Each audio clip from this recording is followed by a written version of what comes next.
mradi hii ambayo umeona leo Rais Ruto ameweka msingi ya kujenga manyumba ya bei nafuu kwa wananchi.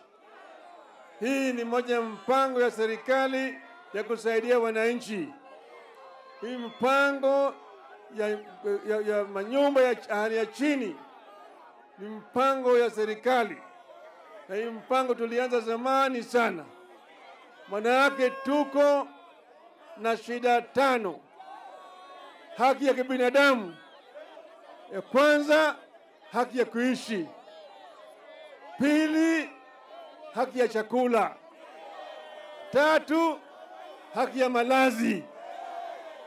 4, haki ya afya njema. 5, haki ya elimu. Sawa sawa. Haya ndio maadui 5 ambayo tunapigana nayo. Ndio sababu serikali imeweka hii mpango ya affordable housing program. Sawa Jothurwa. Sawa sawa. Ndio sababu sisi hapa tumepeana hapa ekari 5 kwa serikali ijenge manyumba kwa wananchi wetu. Lakini tutakuwa na miradi mingine hapa, shule itajengwa hapa, hospitali itajengwa hapa, na kutakuwa vile vile na viwanda hapa.